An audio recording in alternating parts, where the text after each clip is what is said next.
नमस्कार, स्वदेश न्यूज के खास प्रोग्राम जनता मांगे जवाब में आप सभी का स्वागत है। मैं हूं आपके साथ राखी। लोकसभा चुनाव से पहले कांग्रेस संकट में है। कांग्रेस के कई छोटे बड़े नेता एक एक कर पार्टी को टाटा बाय बाय कह रहे हैं। पिछले 6 महीने से कांग्रेस में चला-चली की बेला है। कांग्रेस में बिखराव है। एक एक कर कांग्रेस के छोटे बड़े नेता कांग्रेस को आखिर क्यों छोड़ रहे हैं, ये एक बड़ा सवाल भी है। गौरव वल्लभ, संजय निरुपम, विजेंद्र सिंह, इससे पहले नवीन जिंदल, अशोक चव्हाण, मिलिंद देवड़ा, प्रमोद कृष्णम, सुरेश पचौरी और इन जैसे करीब 1.5 दर्जन से बड़े नेता जिनकी उत्पत्ति कांग्रेस से हुई, वही लोकसभा चुनाव से ठीक पहले कांग्रेस के लिए विपत्ति से बन रहे हैं। क्या वजह है कि कांग्रेस हाईकमान इन जाने वाले नेताओं को लेकर कुछ नहीं कर पाता? खुद राहुल गांधी कह चुके हैं कि जिसको जाना है वो जाए। अब हाईकमान के साथ चलने वाले कई लेफ्ट और राइट नेता ही कांग्रेस को दिशाहीन पार्टी बता रहे हैं।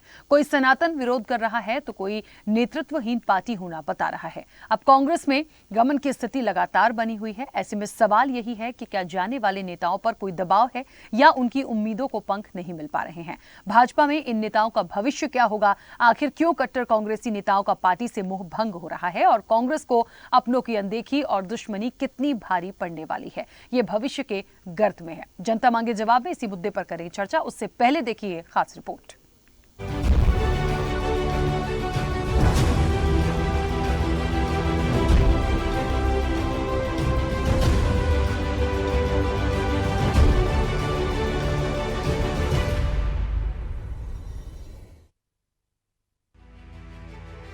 लोकसभा के रण में राजनीतिक दल चुनावी मैदान में उतर गए हैं, लेकिन कांग्रेस के अपने उनके लिए मुसीबत बढ़ा रहे हैं। कांग्रेस के 3 कद्दावर लोगों ने पार्टी छोड़ दी है। बॉक्सर विजेंद्र सिंह, पूर्व सांसद संजय निरुपम और प्रवक्ता गौरव वल्लभ का पार्टी छोड़ना पार्टी के लिए बहुत बड़ा नुकसान है। और एन चुनाव के मौके पर इन नेताओं का पार्टी से मुंह मोड़ना पार्टी के नेतृत्व की कमजोरियों को उजागर करता है। गौरव वल्लभ और संजय निरुपम दोनों ने पार्टी के उन अंतर विरोधों की चर्चा की है जिसके चलते उन्हें पार्टी छोड़नी पड़ी। हालांकि दोनों ने कोई नई बात नहीं बताई। संजय निरुपम की माने तो गांधी परिवार में 5 पावर सेंटर हैं, जिसमें 3 गांधी फैमिली के ही हैं। सोनिया गांधी, राहुल गांधी और प्रियंका गांधी। 2 पावर सेंटर गांधी परिवार के बाहर के हैं, जिसमें मल्लिकार्जुन खड़गे और बी श्रीनिवास का उन्होंने नाम लिया। राहुल और प्रियंका की लॉबी के चलते कई अच्छे नेताओं का सत्यानाश होते जनता ने देखा है। पंजाब में अमरिंदर सिंह, नवजोत सिद्धू और चरणजीत सिंह चन्नी की कहानी सबको याद ही है। यही हाल राजस्थान में भी हुआ। अशोक गहलोत और सचिन पायलट के झगड़ों का अंत न होना पार्टी के कई पावर सेंटर का ही नतीजा था। गांधी परिवार से अलग वाले पावर सेंटर तो सिर्फ मुगालते में रहते हैं। जब भ्रम टूटता है तो पार्टी छोड़ने के अलावा कोई रास्ता नहीं बचता है। अब कांग्रेस में जाने वाले कई सालों से वही बात दोहरा रहे हैं, पर कोई एक्शन होता नहीं दिखता है। अब तो सोशल मीडिया में भी लोग ये कहने लगे हैं कि इस तरह तो कांग्रेस में केवल गांधी परिवार ही बचेगा। कांग्रेस पार्टी ये सब क्यों कर रही है? कांग्रेस पार्टी संरचनात्मक ढंग से देखा जाए तो बिखरी हुई पार्टी है। वैचारिक तौर पर तो दिशाहीन है, ऐसा कई लोगों ने कई बार कहा। कांग्रेस पार्टी के लोगों ने ही कहा। पहले कांग्रेस में एक पावर सेंटर हुआ करता था और उसका एक कॉकस होता था, उसके एक कोटरी होते थे, दरबारी होते थे और उसके खिलाफ बाकी लोग लड़ते रहते थे या संघर्ष करते रहते थे। इस समय कांग्रेस पार्टी में 5 पावर सेंटर्स हैं। आप चौंक जाएंगे सुनकर के। जी, काफ़ी एक्साइटेड हूँ और आज भारतीय जनता पार्टी में शामिल हुआ हूँ। और 19 में मैंने कांग्रेस से चुनाव लड़ा था, लेकिन मैं चाहता हूँ कि मैं देश के विकास, देश की तरक्की के लिए भारतीय जनता पार्टी से जुड़ा हूँ और मैं इसके लिए लोगों का भला कर सकूँ। जी हाँ, बिल्कुल। मैं पहले भी कहते जो गलत को, मैंने अभी स्टेज पे बताया कि मैं गलत को गलत कहूँगा, सही को सही कहूँगा और मैं चाहूँगा कि इसमें भारतीय जनता पार्टी में मैं शामिल होकर बहुत सारे खिलाड़ियों का भला करूँ। मेरा दृष्टिकोण शुरू से ये रहा है कि भगवान श्री राम का मंदिर बने, न्योता मिले और हम न्योते को कांग्रेस पार्टी लिख के भेजे कि हम नहीं जाएंगे, मैं इसे स्वीकार नहीं कर सकता। और मैंने प्रमुख कारण यह बताया कि मेरे में इतनी ताकत नहीं है कि मैं सुबह से शाम बैठकर वेल्थ क्रिएटर्स को गाली देता फिरूं। मैं नहीं दे सकता। नए सोच का, नए आइडियाज का, नए लोगों को सम्मान छोड़ के क्रश करने की प्रक्रिया भारत को आगे नहीं ले जा सकती। एक आइडियोलॉजी जो हम सबको जोड़ती है वो भारत को आगे ले जाने की आइडियोलॉजी, और उसी आइडियोलॉजी को ध्यान में रखते हुए जो विकसित भारत की जो संकल्पना है उसको आगे ले जाने के लिए जो आइडियोलॉजी ने मुझे आकर्षित किया और मैंने आज भारतीय जनता पार्टी ज्वाइन करी। ऐसा नहीं है कि कांग्रेस के हाथ से सब कुछ चला गया है, वक्त है अपनों को संभालने का। लेकिन पार्टी के खुद के दिग्गज ही जब ऊल जुलूल बयान देंगे तो कैसे होगा। हाल ही में छत्तीसगढ़ से नेता प्रतिपक्ष चरणदास महंत ने कहा, पार्टी छोड़कर जाने वालों को जूते मारना चाहिए। जयपुर शहर लोकसभा सीट से कांग्रेस उम्मीदवार प्रताप सिंह खाचरियावास ने कहा कि गौरव वल्लभ जैसे लोग पाप के भागीदार बनेंगे। भगवान श्री कृष्ण ने गीता में कहा है कि युद्ध शुरू होने के बाद जो परिवार को छोड़कर सामने वाले की सेना में शामिल हो जाता है वो नर्क का भागीदार है। कहा जा रहा है कि कांग्रेस पार्टी में राहुल गांधी चाहे कितनी बार भी फेल हो जाएं, नेतृत्व उनके पास ही रहेगा। ऐसा नहीं है कि पार्टी में नेताओं की कमी है। अगर गांधी परिवार के अंदर लोगों को ही आगे बढ़ाना हो तो भी कई लोग हैं। प्रियंका गांधी को आगे बढ़ाने के नाम पर पार्टी को सांप सूंघ जाता है। कहा जाता है कि सबसे खतरनाक होता है सपनों का मर जाना। लगातार राहुल की असफलता को देखते हुए प्रियंका को सामने लाया जा सकता है। कम से कम कुछ दिन के लिए एक उम्मीद तो जगती। कार्यकर्ताओं और नेताओं को जब कोई उम्मीद नहीं दिखेगी तो अपने कैरियर की मौत होते देख दूसरे पार्टियों में जाने के लिए लोग मचलेंगे ही। यूपी में अगर रायबरेली और अमेठी से प्रियंका गांधी और वरुण गांधी को टिकट दिया गया होता तो कम से कम 2 सीट तो कांग्रेस को मिलती ही मिलती। आसपास की कुछ और सीटों पर पार्टी के फेवर से माहौल भी बनता। एक और महत्वपूर्ण बात कांग्रेस की मुसीबत बनने की। 2014 के चुनाव में हार के बाद कांग्रेस ने हार के कारणों की समीक्षा के लिए ए.के. एंटनी के नेतृत्व में एक कमेटी बनाई थी। एंटनी कमेटी ने अपनी रिपोर्ट में बताया था कि कांग्रेस की छवि एंटी हिंदू होती जा रही है। पहले ऐसा नहीं था, इसमें सुधार की जरूरत है, पर सुधार के लिए कोई काम नहीं हुआ। राम मंदिर उद्घाटन से दूर रहना पार्टी की बड़ी भूल थी। इधर जितने भी लोगों ने कांग्रेस छोड़ी है उन सभी का कहना था कि राम मंदिर का विरोध करते रहना उनके लिए संभव नहीं हो सकता। आज गौरव वल्लभ और संजय निरुपम ने भी यही बात कही। पार्टी न हिंदुओं और न ही मुसलमानों को संभाल पा रही है। इतना ही नहीं, साथ छोड़कर गए अपनों ने कहा, कांग्रेस का ग्राउंड लेवल कनेक्ट पूरी तरह टूट चुका है। बड़े नेताओं और जमीनी कार्यकर्ताओं के बीच की दूरी पाटना बेहद कठिन है, जो कि राजनीतिक रूप से जरूरी है। जब तक एक कार्यकर्ता अपने नेता को डायरेक्ट सुझाव नहीं दे सकता, तब तक किसी भी प्रकार का सकारात्मक परिवर्तन संभव नहीं है। स्पेशल रिपोर्ट, स्वदेश न्यूज। देखिए, चला चली की बेला है, ये सिलसिला नहीं थम रहा है और कांग्रेस के साथ तो शायद एक मुसीबत जैसा कहें तो गलत नहीं होगा, क्योंकि हर दिन कुछ ना कुछ ऐसी चीजें आती हैं। आज ही 3 बड़े चेहरों के नाम ले लीजिए। इसके पहले मतलब अभी तक की संख्या देखें तो 1.5 दर्जन से ज्यादा ऐसे दिग्गज हैं जो इधर से उधर हो चुके हैं, भारतीय जनता पार्टी का दामन थाम चुके हैं। क्यों? आखिरकार इस वक्त पे क्यों, जब सबसे ज्यादा एकता की जरूरत है? ये तमाम बातें कई सवाल खड़े करती हैं। या तो नेतृत्व से परेशान हैं, या तो वाकई में उनको नहीं लगता, या तो विचारधारा की लड़ाई है। जो कुछ भी है, लेकिन कहीं कहीं एक मुसीबत और परेशानी कांग्रेस के लिए खड़ी हो रही है। इस चर्चा को आगे बढ़ाते हैं। तमाम मेहमान हमारे साथ जुड़े हैं। सबसे पहले आपका परिचय करा दें।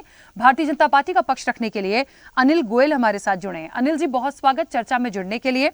कांग्रेस का पक्ष रखेंगे अब से कुछ देर में मुन्ना खान जी। मुन्ना खान जी का भी बहुत स्वागत है। आम आदमी पार्टी का पक्ष रखने के लिए रमाकांत पटेल जी हमारे साथ जुड़े हैं। रमाकांत जी, आपका भी बहुत स्वागत है। वरिष्ठ पत्रकार इंदुकांत दीक्षित हमारे साथ जुड़े हैं। इंदुकांत दीक्षित जी, आपका भी बहुत स्वागत है। और स्वदेश न्यूज के managing editor RP Srivastava ji हमारे साथ जुड़े हैं। आरपी श्रीवास्तव जी, आपका भी बहुत स्वागत है। चर्चा की शुरुआत मुझे मुन्ना खान जी से करनी है, लेकिन फिलहाल वो हमारे साथ कनेक्ट नहीं है, इसलिए मैं चर्चा की शुरुआत इंदुकांत जी पहले आपसे कर रही हूं। इसलिए क्योंकि बात मुख्य रूप से कांग्रेस की हो रही है और मुझे लगता है वो बेहतर बताते कि आखिर क्या हो गया। संजय निरुपम की बात करें जिनको पार्टी से बाहर किया गया, मैं बॉक्सर विजेंदर की बात कर लूं या गौरव वल्लभ की बात कर लूं। इसके अलावा मध्य प्रदेश की तरफ रुख कर लीजिए तो आप सुरेश पचौरी हैं। हम महाराष्ट्र की तरफ चल जाएं तो बाबा सिद्दीकी, मतलब बहुत सारे ऐसे नाम हैं, अशोक चव्हाण, मतलब एक 1.5 दर्जन से ज्यादा दिग्गज ऐसे जो इधर से उधर हुए हैं। मुझे ऐसा लगता है कि एक विचारधारा की लड़ाई है, आपसी मनमुटाव है, नेतृत्व से ही थक गए हैं। क्योंकि अभी के जो स्टेटमेंट सुने हैं उसमें देखिए, एक तरफ आया कि जो सनातन का साथ नहीं देता, हम उससे नाराज हैं, हम इस विचारधारा का साथ नहीं दे सकते। राम मंदिर के लिए उन्होंने बहुत खुल के ये बात बोली। संजय निरुपम जी ने बोला एक समय एक पावर हुआ करता था, आज 5-5 पावर सेंटर हैं। और वो सीधे उन्होंने, क्योंकि मैंने पूरा स्टेटमेंट उनका सुना है, उन्होंने सोनिया गांधी, राहुल गांधी, प्रियंका गांधी के साथ 2 जो और जोड़े हैं उसमें मल्लिकार्जुन खड़गे और बी श्रीनिवासन का नाम जोड़ा है। तो आपके नजरिए से, क्योंकि आप वरिष्ठ पत्रकार हैं, कहां परेशानी है? और ऐसे ही यदि चलता रहेगा तो लोकसभा का चुनाव है, मुझे लगता है कांग्रेस के लिए किस तरह से इसको देखते हैं? रही है। हाँ इंदुकांत जी बोलिए। हमारे सभी को पैनलिस्ट साथियों को मेरा नमस्कार। देखिए, कांग्रेस में दो चीजें बड़ी हैं। एक तो नीतिगत भ्रम की स्थिति और दूसरा नेतृत्व को लेकर जो सारे लोग जाने वाले सवाल उठा रहे हैं, उसको लेकर तो भ्रम की स्थिति है ही। इसका एक बड़ा उदाहरण मैं आपको देना चाहता हूं। आप याद करिए, जब माननीय राहुल गांधी जी ने कांग्रेस अध्यक्ष का पद छोड़ा था 2019 में पार्टी के हार के बाद, और वापस जब सोनिया जी ने संभाला कार्यभार, तो तमाम राज्यों में जिन लोगों को कार्यभार अध्यक्षता दी गई थी पार्टी की, उन लोगों में और पार्टी के तमाम संगठन के पदाधिकारियों में तमाम खलबली मच गई थी और बहुत सारे लोगों में उलटफेर देखने को मिला था। देखिए, जब गांधी नेहरू परिवार स्पष्ट रूप से, चाहे राहुल जी के नाम पे, चाहे सोनिया जी के नाम पे, या कुछ राज्यों में कभी कभी जैसे उत्तर प्रदेश में प्रियंका जी के नाम पे पार्टी का नेतृत्व संभालते हैं, तो इस तरह की भ्रम की स्थिति कार्यकर्ताओं में नहीं जानी चाहिए।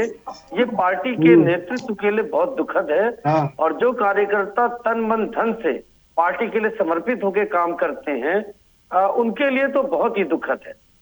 क्योंकि एक कहते हैं ना कि जब ऊपर से लाइन ड्रा हो रही है कि भाई नेतृत्व मुख्य रूप से करना है या प्रधानमंत्री का उम्मीदवार कोई होगा तो गांधी नेहरू परिवार से ही होगा, ये चीज तो लगभग साफ है कांग्रेस में आजादी के बाद से अब तक, बीच के कुछ एक्सेप्शंस को छोड़ करके।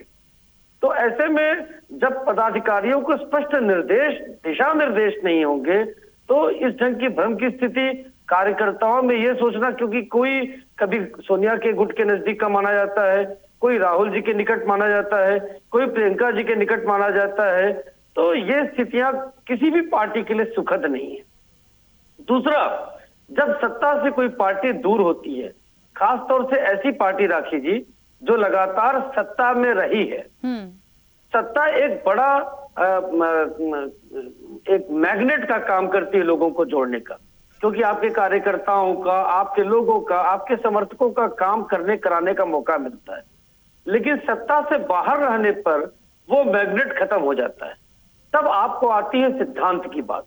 जैसा आपके रिपोर्ट में बताया, ए.के. एंटनी कमेटी की रिपोर्ट, जब पार्टी में ये स्थिति हो जाए कि हर मुद्दे पर वो सिर्फ अल्पसंख्यकों को खुश करती नजर आए, जैसे आपने देखा कि इजराइल और फिलिस्तीन के बीच जो विवाद हुआ, उसमें भी आप हमास के साथ खड़े हो गए सिर्फ इसलिए, और खासतौर से केरला में तो आपने मीटिंग बुला ली और कांग्रेस प्रदेश कमेटी ने बुलाई, जिसमें बड़े बड़े दिग्गज नेता शामिल हुए। तो आप इस स्तर तक जाते हैं तो निश्चित तौर पर अगर आप मुस्लिमों को खुश करने की कोशिश करते दिखेंगे तो हिंदू आपसे दूर होगा और उसका लाभ दूसरी पार्टियां उठाएंगी। ये भ्रम की स्थिति सैद्धांतिक और नीतिगत फैसले लेने में समस्या, और कांग्रेस का एजेंडा, हम बीजेपी को सिर्फ सत्ता से बाहर करना चाहते हैं, ये कोई एजेंडा नहीं हो सकता है। एजेंडा ये होना चाहिए कि उसने मिसरूल किया, जो कांग्रेस कई बार करती है कि बेरोजगारी को बढ़ावा दिया, रोजगार नहीं दिया। आप इस एजेंडा पे स्थिर रहें। और एक अंतिम बात, जब आप संगठन बना के इंडिया के नाम पर एकजुट करके पार्टियों को लड़ने मैदान में उतर रहे हैं, उस समय आप सारे गठबंधन की बातों को देखिए। महाराष्ट्र में अभी तक फैसला नहीं हो पाया है, बिहार में कितना देर से फैसला हुआ, इन चीजों को छोड़ करके आप यात्रा में लगे हैं और सभी को पता है कि आखिरी फैसला राहुल जी के बिना सलाह के नहीं होगा। ये सारी चीजें भ्रम पैदा करने के लिए पर्याप्त हैं। ठीक है, मुन्ना खान जी, मेरी आवाज पहुंच रही है? बहुत स्वागत है हमारे साथ चर्चा में जुड़ने के लिए। नमस्ते राखी जी।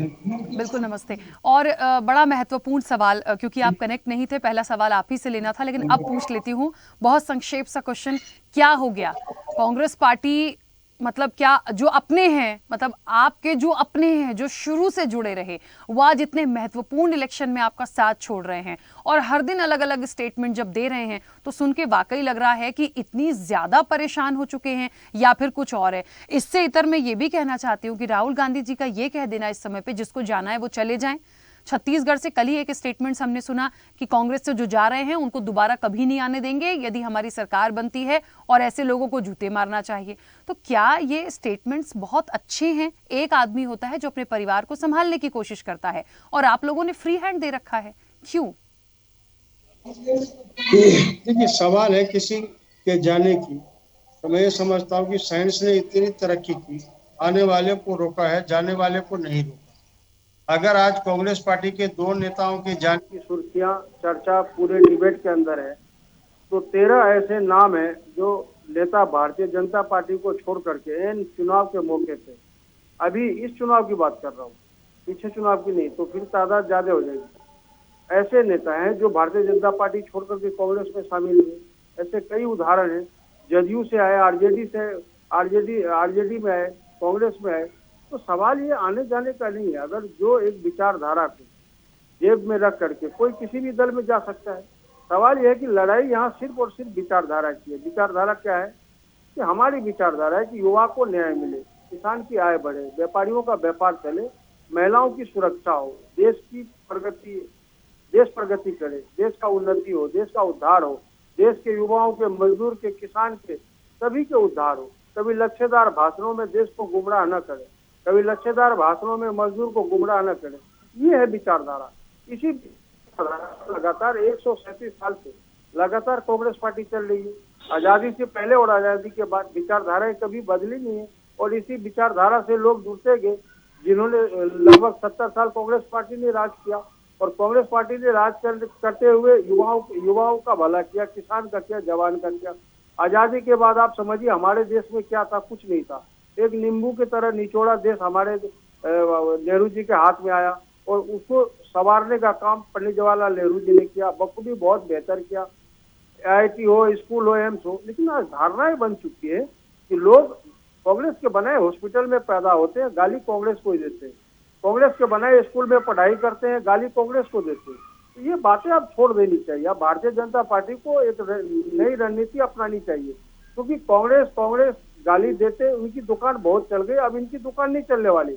मुन्ना जी, यही बात भारतीय जनता पार्टी ने कही है, यही बात भारतीय जनता पार्टी ने कही और जो लोग छोड़कर गए उनने कहा कि हम सुबह से शाम तक सिर्फ एक बैठ के एक विचारधारा को नहीं कोस सकते। यदि देश के लिए कोई काम करने की बात करता है, सनातन के लिए कोई बात कर रहा है, कोई अच्छे विषय हैं, कोई नीति अच्छी है, तो उसको हम सिर्फ बैठ के कोस नहीं सकते, गालियां नहीं दे सकते। इसलिए हमने कांग्रेस को छोड़ा है। ऐसा लगता है कि बस दिन भर कमियां ही निकालनी है सरकार की, बुराई ही करनी है। ये आपके अपने लोगों के स्टेटमेंट है जो आपको छोड़कर गए। मैं राखी जी, मैं ये कहना चाहता हूँ कि अगर इतनी कमियां थी तो वर्षों से क्यों जुड़े रहे कांग्रेस? कुछ तो बात होगी। सवाल ये है कि स्वार्थी का कोई साथी नहीं होता। आप स्वार्थ की वजह से जुड़े थे, किसी को टिकट चाहिए, नहीं मिली, तो फिर सेवा रहा कहाँ? वो तो स्वार्थ की बात आ गई। शीर्ष नेतृत्व तय करता है कि किस कैंडिडेट को कहां से चुनाव लड़वाना है, कौन सा कैंडिडेट विनर है, कौन सा कैंडिडेट जीत करके संसदीय क्षेत्र में जीत करके सीट कांग्रेस के खाते में डाल सकती है। तो सारी बातें हैं। आप अपनी कमियां छोड़ करके कांग्रेस पार्टी में कमियां निकालने लगे, तो मैं समझता हूँ फिर ये विचारधारा की लड़ाई नहीं रही, ये लड़ाई अब स्वार्थ की होगी और स्वार्थ का कोई भी साथी नहीं होता। अगर ऐसी बात है तो कई ऐसे लोग हैं। अब मैं सन 91 से 91 से यूथ कांग्रेस से जुड़ा हूँ, 3 पीढ़ियां हमारे साथ कांग्रेस से। मैं अब तक चुनाव नहीं लड़ पाया, क्या करूं? छोड़ दूं कांग्रेस पार्टी, चला जाऊं? ऐसा नहीं है। आप कांग्रेस पार्टी के विचारधारा में सम्मिलित होते हुए देश की रक्षा, देश की सुरक्षा, देश की प्रगति, युवाओं की प्रगति, युवाओं का विकास, देश का विकास, किसान का विकास, जवान का विकास, सारी बातें हैं। एक अपना स्वार्थ मत देखिए कि मेरा विकास हुआ नहीं हुआ। तो जो लोग अपना विकास चाहते हैं वो लोग दूसरे दल में जाते हैं। आप देख लीजिए, ऐसी कई उदाहरण है जो मैं आपको बता नहीं सकता। कई ऐसे उदाहरण है। चलिए, तो सवाल ये है कि अब आपको स्थिति साफ करनी है। ठीक है, वापस आऊंगी। अनिल जी, आवाज पहुंच रही है? बिल्कुल रखिए। अनिल जी, मुझे ठीक है, हम ज़रूर इस चीज़ पे थोड़ी सी चिंता जाहिर कर सकते हैं कि इस वक्त के इलेक्शन में जहां तक पूरे अलायंस की बात होती है वो सब एकता के साथ है, लेकिन कांग्रेस की व्यक्तिगत रूप से यदि हम बात कर लें तो लगातार क्यों लोग साथ छोड़ रहे हैं। लेकिन मुन्ना जी ने जिस तरीके से अपनी बात को रखा, उनको लगता है स्वार्थी जो थे वो चले गए हैं, ऐसे लोगों को रोकने का या उनके लिए अफसोस करने का कोई मतलब नहीं है, और यही उनकी बातों से लगा। अब शुरू से लेकर अभी तक की बहुत सारी बातों को गिनाया गया। उन्होंने ये भी बोला कि बीजेपी के भी तो बहुत सारे आए, पर मुझे लगता है बीजेपी को तो शायद वैसे भी कभी फर्क नहीं पड़ेगा। क्या स्टेटमेंट आपका, आपके भी जो लोग गए हैं जिसके बारे में वो बात कर रहे हैं? राखी जी, अभी मैं आपके चैनल पे देख रहा था चला चलेगा बेला, और आखिरी लाइन में जोड़ रहा हूँ, राहुल गांधी रहेगा अकेला। इन आदमी के पास ना सोच है, ना नियत है, ना कोई रोड मैप है किस तरीके से आगे चलता, ना कोई नेता है। उसका यही हाल होना। अभी रामलीला मैदान में इन्होंने एक रैली करी, लोकतंत्र बचाओ। अब इनकी पार्टी में ही लोकतंत्र नहीं है। इनकी पार्टी के अंदर, जैसा कि इनके नेता ने अभी आरोप लगाया है कि 5 सेंटर है, तो अब सबकी अपनी अपनी लॉबी है।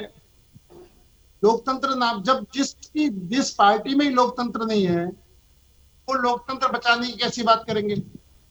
जो पार्टी ही जमानत पर जेल से बाहर है, जिसके नेता जमानत पर जेल से बाहर हैं, और जब भ्रष्टाचार के मामले कोई है, वो भ्रष्टाचार कैसे हटाएंगे?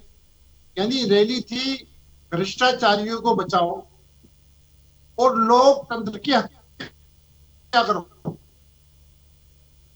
इनकी विचारधारा और इनकी काम करने की शैली बिल्कुल विपरीत है।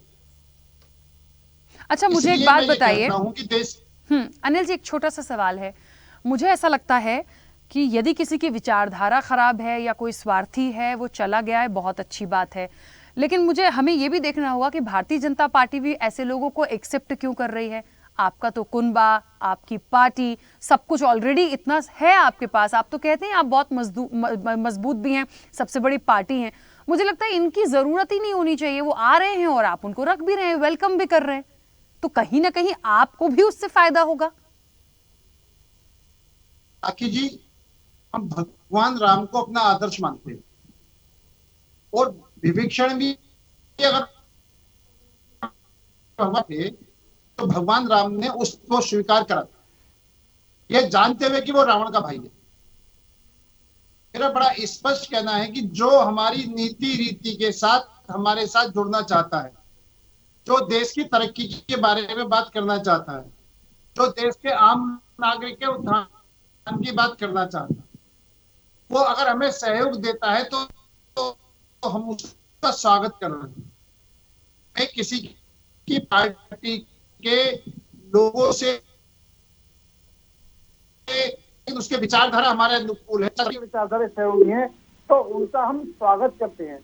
हम किसी को ला नहीं रहे। जैसे ये कांग्रेस वाले जो हैं, संजय गांधी को तोड़ने के लिए गिड़गिड़ा रहे, संजय जी तुम आ जाओ, यहाँ से चुनाव लड़ दो, वहां से चुनाव लड़ दो। ये हालत कांग्रेस की हो गई है। कांग्रेस अमेठी और रायबरेली से भी कैंडिडेट डिक्लेयर नहीं कर पा रही है। इनका गठबंधन भी टूटा हुआ है जी। कहने के लिए इंडी अलायंस है, ममता बनर्जी ने कोई सीट नहीं दी। पंजाब में इनका कोई समझौता नहीं है। महाराष्ट्र में इनका समझौता हो नहीं रहा है। जम्मू कश्मीर में इनके गठबंधन आपस में लड़ रहे हैं। जो सीटें बची हैं उसमें भी कुछ फ्रेंडली, मतलब दोनों पार्टियां लड़ेंगी। मतलब इनका जो सिस्टम है पूरे देश के अंदर, कहीं पर कांग्रेस का समर्थन करेंगे, कहीं पर कांग्रेस का विरोध करेंगे, कहीं पर एक दूसरे के लिए वोट मांगेंगे, कहीं पर एक दूसरे के विरोध में। यानी जनता ये देख रही है सिर्फ सत्ता पाने के लिए, अपने परिवार के भ्रष्टाचारों को छिपाने के लिए, अपने परिवार के लोगों को मुख्यमंत्री सीएम बनाने के लिए। यानी सोनिया गांधी चाहती है राहुल गांधी जी पीएम बने, अखिलेश यादव का, मुलायम सिंह का परिवार चाहता है अखिलेश यादव सीएम बने, लालू यादव का परिवार चाहता है कि तेजस्वी यादव सीएम बने। ये अपने परिवार को सीएम बनाने के लिए, अपने भ्रष्टाचार को बचाने के लिए राजनीति कर रहे हैं। देश की स्थिति से कोई मतलब नहीं है। ठीक और है। ये इनका, मेरे एक राकेश जी, मेरा सिर्फ हमारा काम है देश के लिए काम करना, देश के लिए हर छोटी से छोटी समस्या का समाधान करना, चाहे उसके अंदर एजिस्टा का मामला हो, चाहे धारा 317 मामला हो, चाहे राम मंदिर का मामला हो, चाहे आयुष्मान योजना का मामला हो। कितनी भी योजनाएं जिसको अपने पूरे देश के अंदर लागू करी, चाहे विदेशों से अपने भारतीयों को वापस लाने का मामला हो, चाहे रक्षा के मामले में अपने आप को आत्मनिर्भर बनाने का मामला हो। आप ये देख रहे हैं हर क्षेत्र में हम आगे तरक्की कर रहे हैं। हम आर्थिक स्थिति में 11वें से 5वें नंबर पर आए हैं। हम सिर्फ देश को आगे बढ़ाने की बात सोच रहे हैं, और ये सिर्फ देश को बांटने की बात सोच रहे हैं, देश को तोड़ने की बात सोच रहे हैं। ठीक है अनिल जी, वापस आऊंगी। मैं लास्ट एक बात और कहता हूँ सर, थोड़ा जल्दी से। हम सर देखते, ये जो बात कही है कि मुसलमानों के फेवर की बात, मैं ये मानता हूँ कि जो देश का आम मुस्लिम समाज के लोग हैं, जो राजनीति से दूर हैं, जिनका कोई मतलब नहीं है, वो सब भी आज बीजेपी के विचारधारा को से सहमत है कि देश आगे बढ़ेगा तो हमारा मुस्लिम भाई भी आगे बढ़ेगा, हमारा देश में रहने वाला हर व्यक्ति आगे बढ़ेगा और देश का विकास होगा तो उस विकास का सब हिस्सेदारों में, सब भागीदारों में।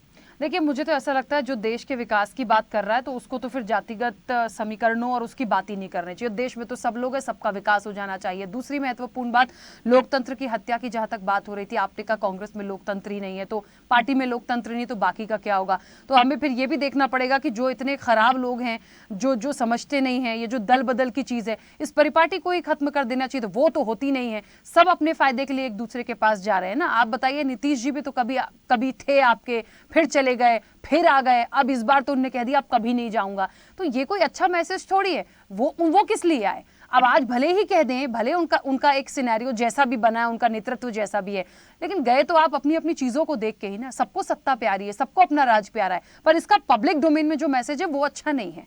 कांग्रेस के साथ थोड़ी विपत्ति इसलिए है क्योंकि उसकी स्थिति जिस तरीके से अभी बाकी सीट शेयरिंग में भी है, कोई बहुत अच्छी नहीं है, और लगातार गठबंधन को लेकर जो बात आ रही थी वो भी ऐसी आ रही थी। तो इसीलिए एक चर्चा का विषय बना कि कांग्रेस किस मजबूती के साथ इस चीज में अब आगे आएगी और कैसे जो अपने लोग हैं, जो और पता नहीं कौन कौन अभी थोड़ा थोड़ा करके और चला जाए, तो इसलिए इस चर्चा को रखा। खैर ठीक है, रमाकांत पटेल जी, बहुत सारी बातें निकल कर आई हैं, ठीक है, और आप कुछ कहना भी चाह रहे थे, अपनी बात रखिएगा। एक छोटा सा सवाल है बस मेरा, कांग्रेस को किस तरह से, क्योंकि आप भी गठबंधन कहीं ना कहीं मुझे लगता है अब हिस्सा तो हैं, लेकिन क्या वाकई ऐसा नहीं लगता कि जो लोग जा रहे हैं वाकई अपने स्वार्थ के लिए जा रहे हैं, या कोई और बात है? और जा भी रहे हैं तो भारतीय जनता पार्टी एक्सेप्ट भी कर रही है, लेकिन इस चुनाव में इस वक्त पे जाना, जब एक कोई दिग्गज जाता है उसके साथ बहुत सारे और चले जाते हैं, और वो कहीं ना कहीं प्रभावित तो करता है, इसमें कोई दो राह नहीं है, और इलेक्शन टाइम में सबसे ज्यादा।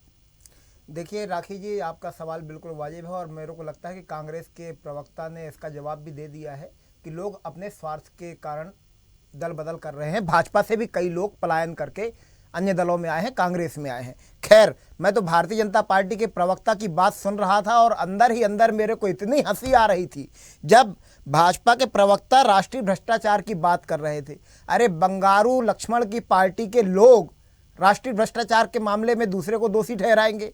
जो आदमी इनका राष्ट्रीय अध्यक्ष, भारतीय जनता पार्टी का राष्ट्रीय अध्यक्ष, देश की रक्षा के सौदे में ऑन कैमरा रिश्वत खाते हुए पकड़ा गया, रिश्वत लेते हुए पकड़ा गया, पूरी दुनिया ने देखा, वो लोग भ्रष्टाचार की बात करेंगे?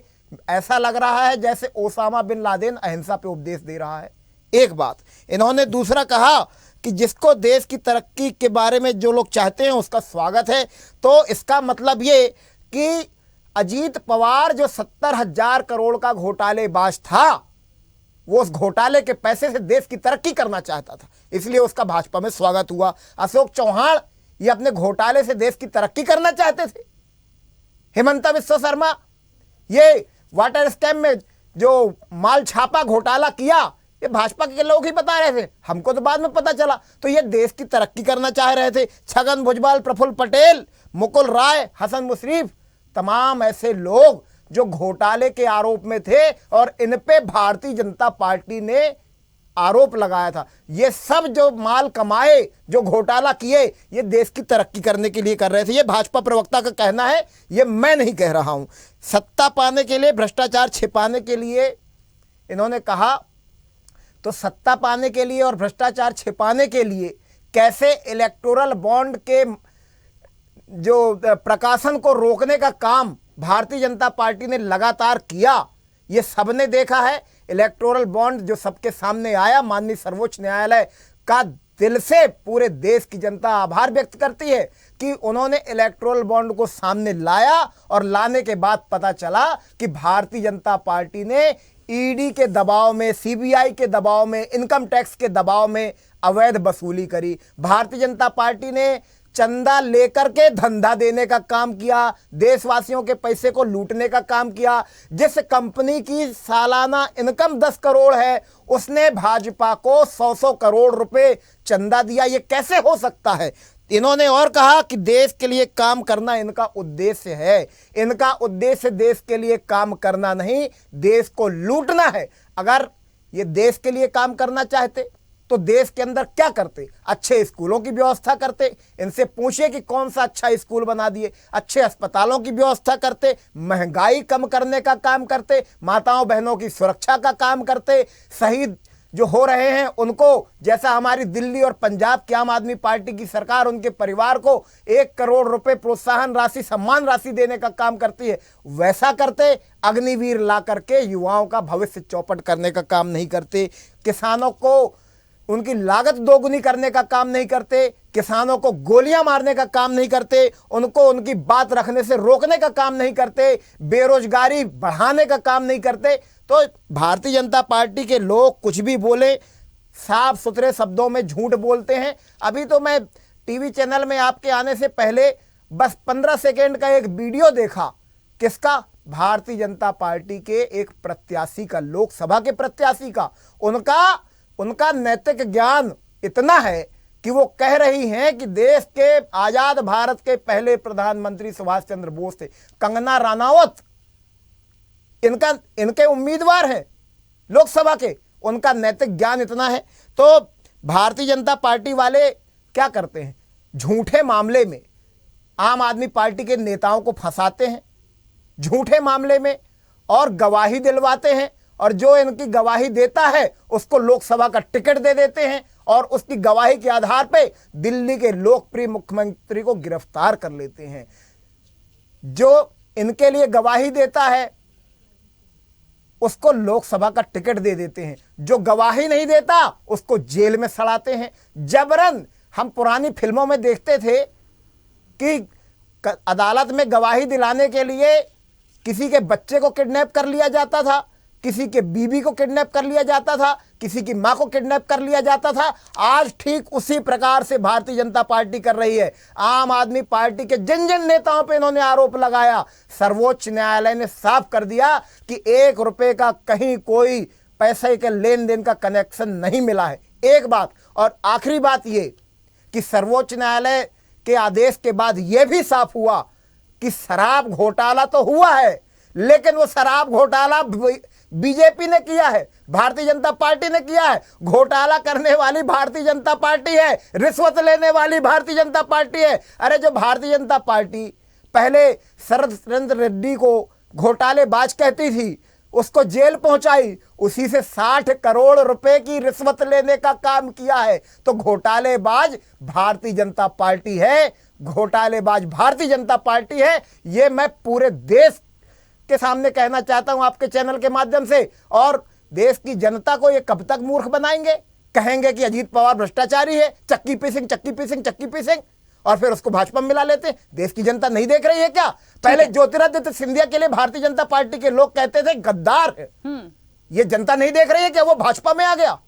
तो तमाम आरोप जो ये लगाते हैं ये बेबुनियाद होते हैं, ये डराने के लिए होते हैं, फंसाने के लिए होते हैं, और उसके बाद भारतीय जनता पार्टी में मिलाने के बाद सारे आरोपों से बरी कर देते हैं। इनका उद्देश्य ये बिल्कुल नहीं है कि लोगों के लिए काम करें, देश की तरक्की के लिए काम करें। इनका उद्देश्य केवल देश की जनता को लूटने का है। बहुत सारा समय दिया आपने, मांगा भी था, काफी समय दिया मैंने। अब मुझे लग रहा है बड़ा महत्वपूर्ण बात, आरपी श्रीवास्तव जी, ये चला की बेला है, ठीक है, वो जा रहे हैं। अनिल जी आऊंगी इसके बाद, उनका स्वार्थ है नहीं है। बार बार एक बात बीजेपी की तरफ से आई कि लोकतंत्र की हत्या है। कांग्रेस में तो खुद ही जब लोकतंत्र नहीं है पार्टी में, तो वो क्या लोकतंत्र बचाओ रैली निकालेंगे? तो दल बदल जो होता है वो सिर्फ कांग्रेस कर ले या बीजेपी कर ले, ये कौन सी, ये भी तो लोकतंत्र की हत्या है। भाई जनता चुनती है, आप अपने फायदे के लिए, अपनी बातों के लिए चले जाते हैं।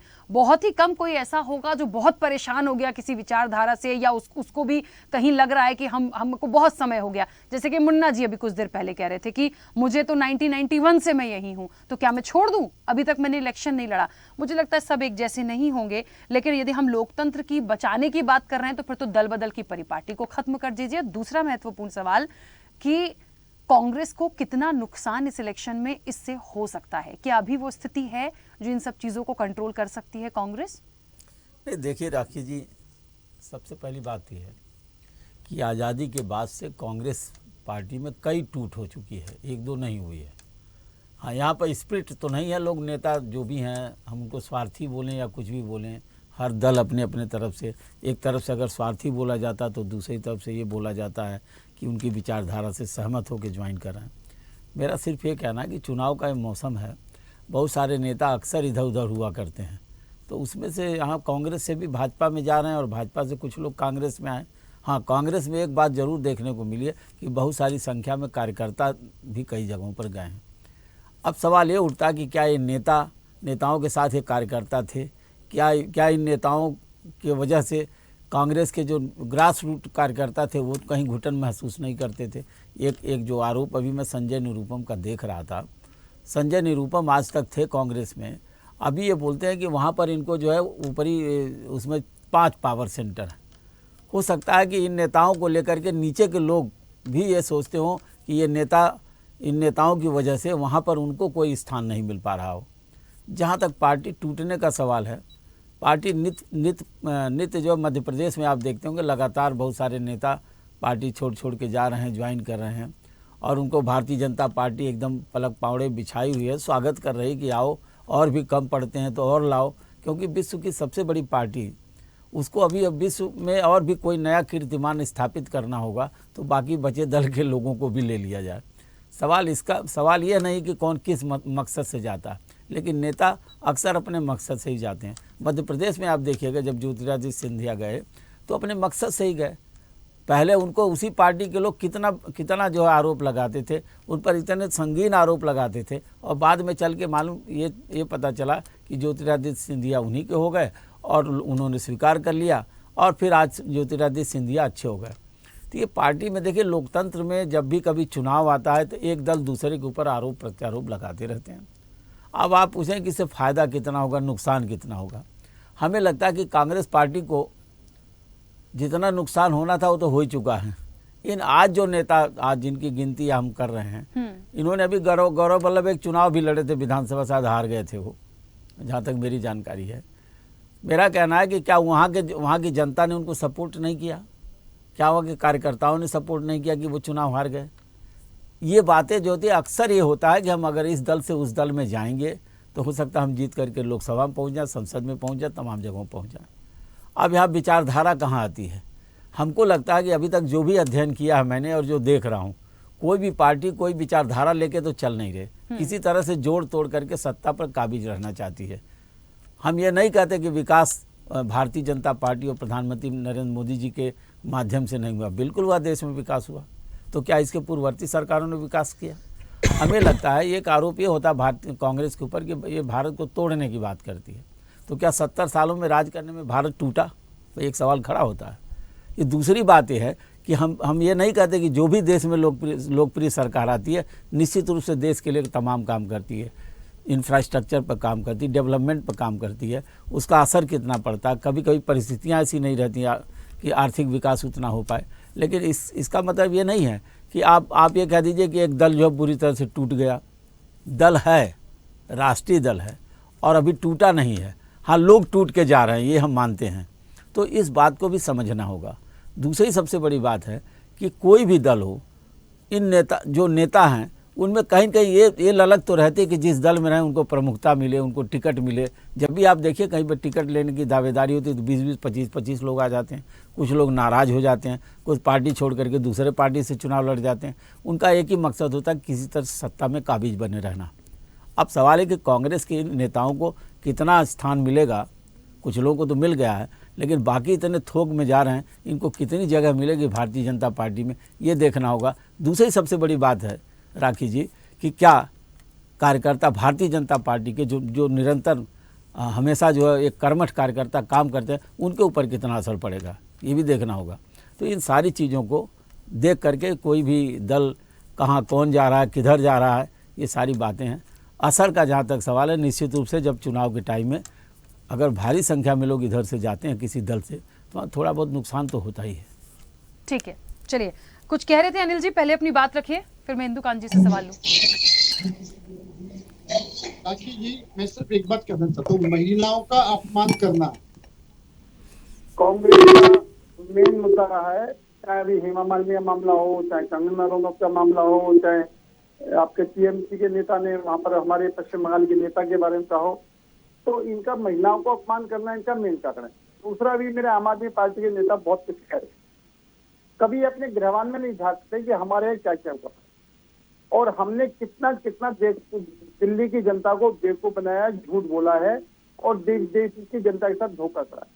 इन्होंने रामलीला मैदान से ही एंटी करप्शन यानी भ्रष्टाचार हटाओ के साथ ही वहां पर अन्ना हजारे के स्टेज को इस्तेमाल करा था और उस रामलीला मैदान में ही भ्रष्टाचार बचाओ की इन्होंने रैली करी। पहले भ्रष्टाचार खत्म करने वाली बात है और ये इतिहास अपने आप घुमा रहा है कि अब भ्रष्टाचार को झूठ बोलो, लगातार बोलो, झूठ बोलेंगे आप अरे झूठ तो आप बोलते हो ना, आप झूठ तो आप बोल रहे हो, बीच में बोलने की आदत आपकी है। आपको पूरा सुना, आप सही सुनने लगे तो मिर्ची लगने लगी। अरे सही बात सुनने लगे तो मिर्ची लगने लगी। सही बात तो सुनने में मिर्ची लगती है क्या? परेशानी होती है? सही में आप बोल रहे थे, किसी ने रोका था क्या? आप बोल लोगे क्या इसके बाद में? आप बोल सकते हैं इसके बाद? राष्ट्रीय अध्यक्ष थे ना, राष्ट्रीय अध्यक्ष थे ना, आज भी आपके कार्यालय में उसकी फोटो लगी है। जो रक्षा सौदे के मामले में रिश्वत खाते हैं, आपके राष्ट्रीय अध्यक्ष है, आपके राष्ट्रीय अध्यक्ष, आपके राष्ट्रीय अध्यक्ष भारतीय जनता पार्टी के राष्ट्रीय अध्यक्ष बोलने दीजिए उनको, वो बीच में नहीं बोल रहे थे, प्लीज। आप अपने ग्रह में झाँको। अरे आप बताइए ना, पहले बंगाल में लक्ष्मण कौन थे? झाँको यार, चोरों के सरदार, भ्रष्टाचारी कौन है? चोरों का सरदार पूरे देश के अंदर जितने भ्रष्टाचारी हैं सबकी पनाहगार भारतीय जनता पार्टी है। कितना झूठ बोलेंगे, कितना झूठ बोलेंगे भाई गोयल जी, कितना झूठ बोलेंगे। देखिए मैं फिर बोलूंगी, आप भ्रष्टाचार और कौन चोर है नहीं है ये वाली बातें मत करिए। भ्रष्टाचार से अछूता तो कोई भी नहीं है, कोई भी पार्टी नहीं है। प्लीज झूठ बोलना बंद करिए, आरोप प्रत्यारोप लगा के इस चर्चा को खराब मत करिए। कुछ और मुद्दों पे आगे आके बात करेंगे तो बेहतर होगा। सुनने की आदत डालो। तो झूठ बोलेंगे तो रोकूंगा, अरे आप हम झूठ बोलेंगे तो रोकूंगा गोयल। रमाकांत जी एक मिनट, बिल्कुल।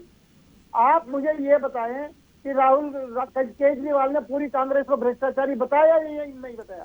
आप मुझे बतलाएं कि प्रधानमंत्री ने अजीत पवार को भ्रष्टाचारी बतलाया कि नहीं बतलाया? आप लोगों की आपसी लड़ाई भ्रष्टाचारी बतलाया कि नहीं बतलाया? पहले आप ये मुझे बहुत अच्छा लग रहा है जो एक दूसरे पे छीटाकशी करके पब्लिक डोमेन में ये बातें बोल रहे हैं कि आप दोनों इससे अछूते नहीं। केजरीवाल ने सबको भ्रष्टाचार, पूरी कांग्रेस को भ्रष्टाचारी बताया नहीं बताया?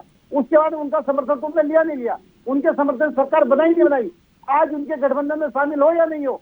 ये बड़ी दिक्कत है आपको। हम गठबंधन में शामिल है तो क्यों है? आप 46 भ्रष्ट पार्टियों के साथ गठबंधन करो तो कोई बात नहीं। भ्रष्टाचारी उठा दो। आप ये बताओ, आपने भ्रष्टाचार आरोप लगा नहीं लगा? केजरीवाल ने कांग्रेस पर भ्रष्टाचार आरोप लगाया नहीं लगाया? और उसके साथ तुमने सरकार बनाई नहीं बनाई? आज उनके गठबंधन में शामिल हो या नहीं हो? तो जिसका बात का जवाब दे दो। आपके संजय सिंह ने, आप संजय सिंह से जाकर पूछ लो, उसने लालू यादव को परिवारवाद का आरोप लगाया नहीं लगाया? आज लालू यादव तुम्हारे भ्रष्टाचार में शामिल है या नहीं है? उन्होंने मुलायम सिंह यादव परिवार का आरोप लगाया नहीं लगाया? वो तुम्हारे साथ शामिल है नहीं है? उन्होंने जम्मू एंड कश्मीर के अंदर फारूक अब्दुल्ला परिवारवाद का आरोप लगाया नहीं लगाया?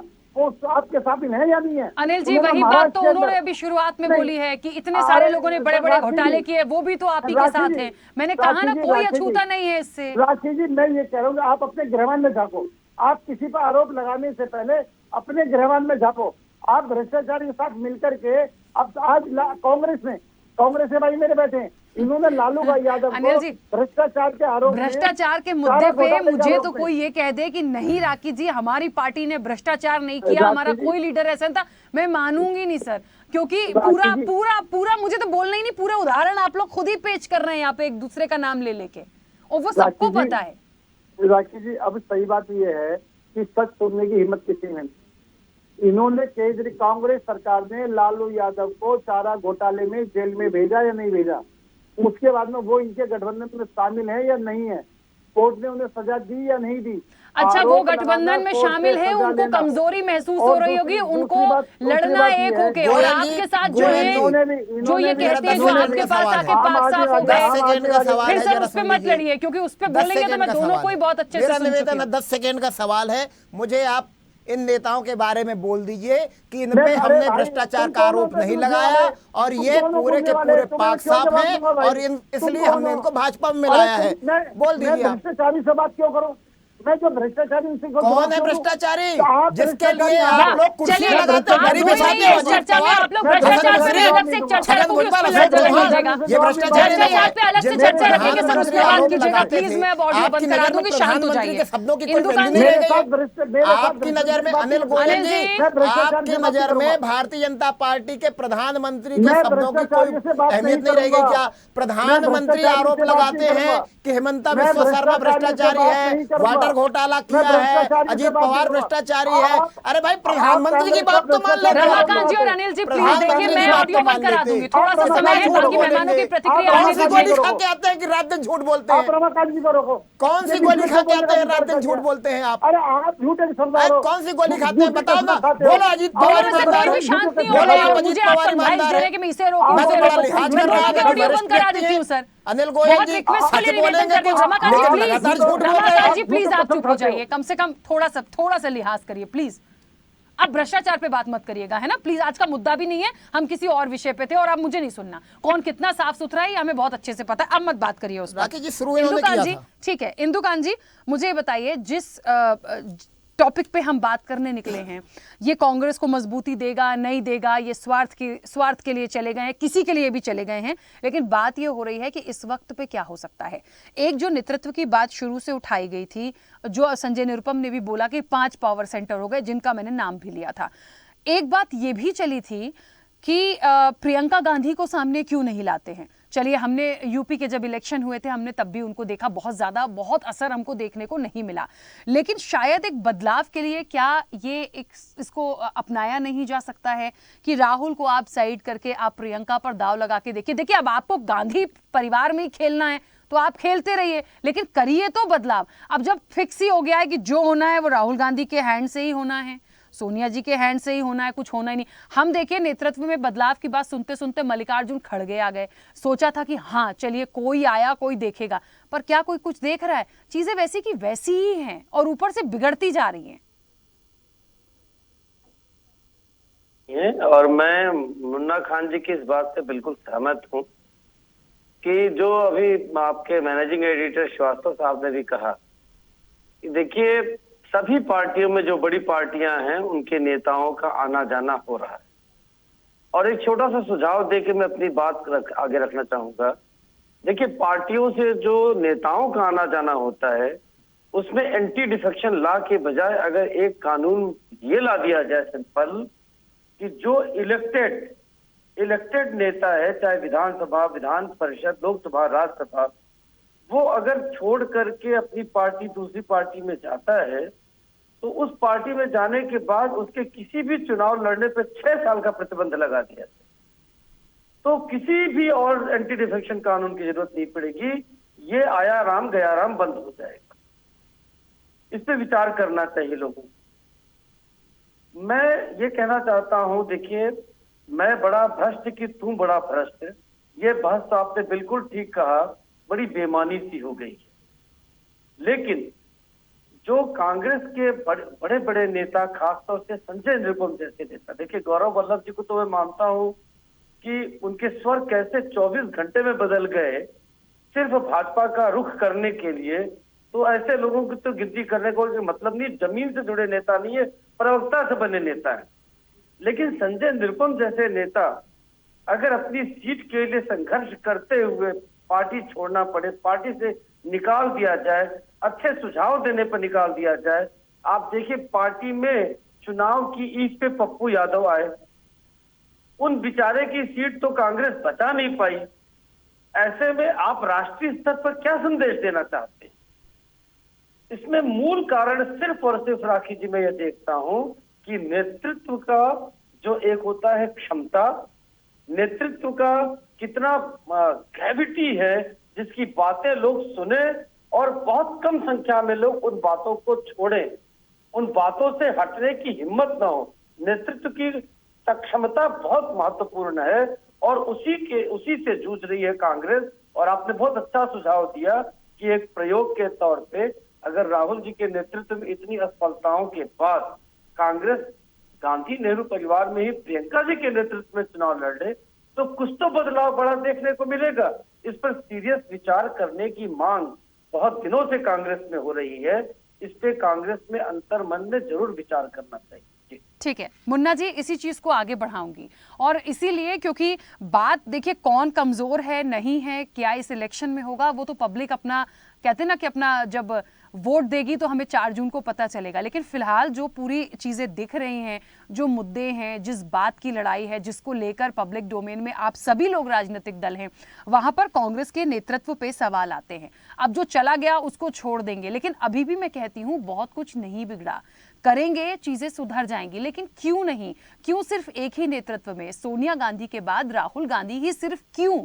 और यदि इसी परिवार से आना है तो क्यों प्रियंका गांधी नहीं? देखिए, मैंने इस चीज को कुछ सोच समझ के रखा होगा। यदि बदलाव करके हम देखते हैं, हो सकता है कोई अच्छा परसेप्शन बनेगा, हो सकता है कोई अच्छी चीजें जाएंगी, हो सकता है कार्यकर्ता जो हैं, जो उस डेप्थ में जाके सोच रहे होंगे कि नहीं अब सारी चीजें राहुल जी को करनी है, हमारा तो कभी नंबर आना ही नहीं है, हो सकता है उन्हें लग रहा हो कि शायद, देखिए एक परिवार में आप सगे भाई बहन हो, माता पिता हो, जो भी हो, लेकिन सबकी सोच अलग अलग होती है। तो जब अपने अपने आइडिया से काम होता है ना, तो बहुत अच्छा भी काम होता है। मुन्ना जी, मेरी आवाज पहुंच रही है?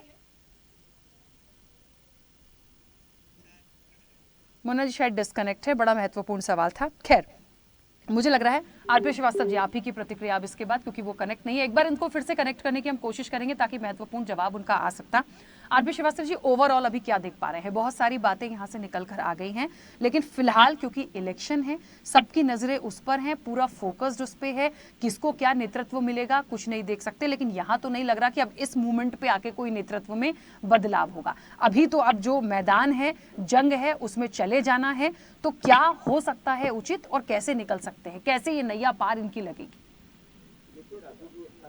हर राजनीतिक दल का एक समय होता है। हमको लगता है कि कांग्रेस जो इस समय संक्रमण काल के दौर से गुजर रही है, एक बात।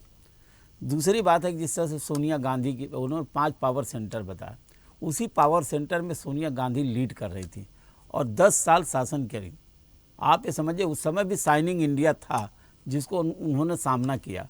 तो किसी के नेतृत्व पर अचानक ऐसा सवाल खड़ा कर देना कि जिसके माध्यम से ये जो संजय निरुपम हो या कोई भी हो, अन्य नेता हो, सत्ता आने के बाद यही थे सत्ता में, और उस समय इनको नहीं लगता था कि विचारधारा की लड़ाई है। सबसे बड़ी बात ये है। दूसरा सबसे बड़ा सवाल है राहुल गांधी को लेकर के। अभी आपने कहा कि ये प्रयोग जो है प्रियंका गांधी पर कर दिया जाए, ठीक है, प्रियंका गांधी पर कर, लेकिन आप देखिए आज भी जो है कांग्रेस को लेकर के सड़कों पर कौन है? राहुल गांधी है, प्रियंका गांधी कहीं नहीं है।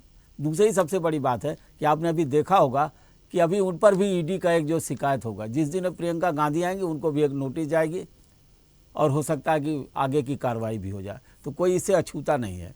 मुझे ये लगता है कि आज के दौर में चाहे जो भी नेता जा रहे हो चाहे आ रहे हो, ये 2024 का लोकसभा चुनाव है, इसमें किसी को अन्य को नेतृत्व देना बड़ा मुश्किल काम है, एक बात। दूसरी बात है कि ऑलरेडी जो है मल्लिकार्जुन खड़गे जो है पार्टी के राष्ट्रीय अध्यक्ष हैं, चुने हुए अध्यक्ष हैं। अब देखिए पार्टी का परिणाम क्या आता है, आने वाले चुनाव में कहाँ जाती है कांग्रेस पार्टी, अभी कितने नेता भगदड़ होती है, जाके भारतीय जनता पार्टी में 400 को पार कराने की तैयारी कर रहे होंगे, ये सब भी देखना होगा। तो अब कितने लोग जाते हैं, लोगों को एहसास हो जाता है कि भाई चलेंगे वहाँ पर तो हमारा कुछ काम बन जाएगा।